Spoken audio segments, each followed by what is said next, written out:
So let's see now what Schopenhauer says about all this. First, I'm going to remind people who know about Schopenhauer, who have some philosophical background, about some fundamental issues on Schopenhauer philosophy. And then we're going to come to the main subject tonight, which is the Schopenhauer moral view of the world. Born in 1788, died in 1860, famous German philosopher. His most important philosophical work, The World is Will and Representation, finished in 1818, published in 1819. There are a few things that he has actually accepted from Immanuel Kant, his predecessor. Some people believe that he's actually Kantian, because for Kant there are two different entities. One is what he calls noumenon, or the world in itself, which we cannot know. The other one is phenomenon. This is the knowledge that we acquire through our experience. Noumenon is unknowable, but this causes phenomenon. Everything you see around yourself, bottle, table, chair, they're all phenomena because they're based on our sensory experience. We experience those things, but we don't know what they are. Because as many as there are people in the room, we can see this bottle of beer or water differently.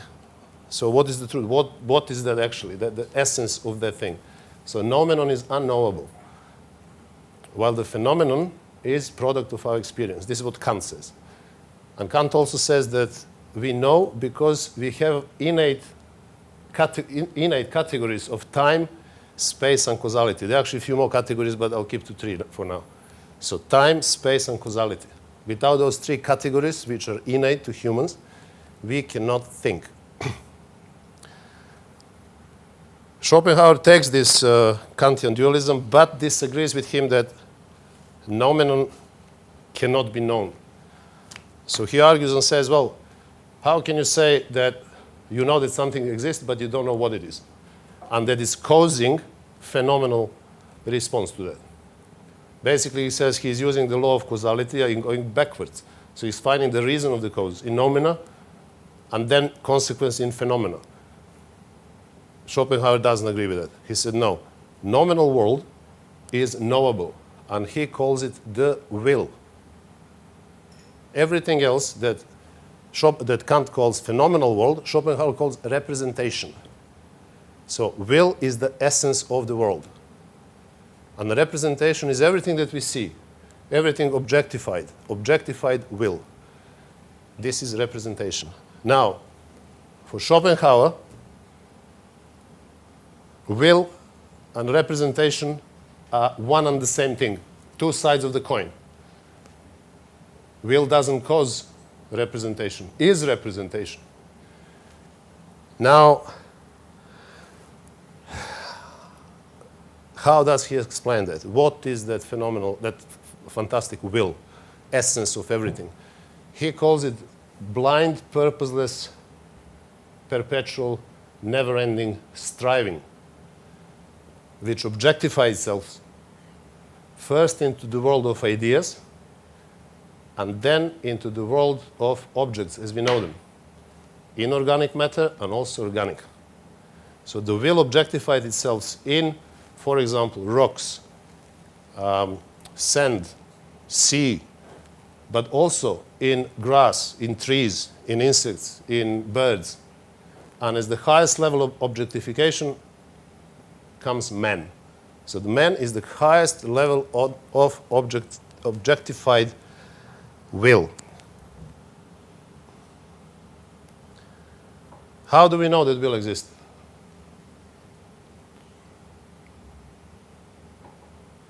We can't know that by our epistemic creations and understanding. We have to employ something else.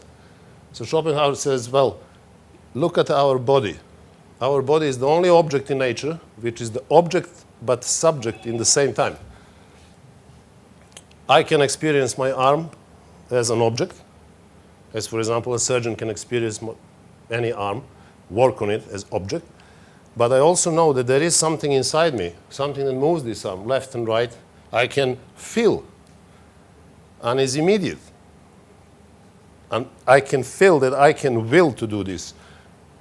So Schopenhauer says exactly, this is what you feel. Your body tells you that there is something more than just, is more than an object. So your body is an object, but is at the same time subject.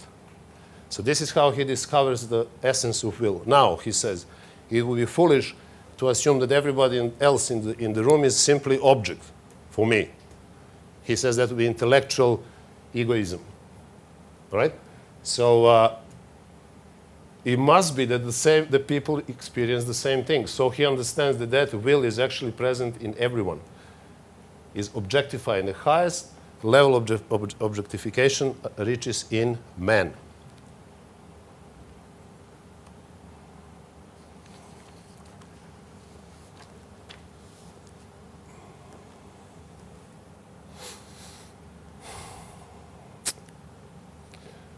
Now the problem is that before appearance of man, will is unity. There is no plurality there. Everything is one.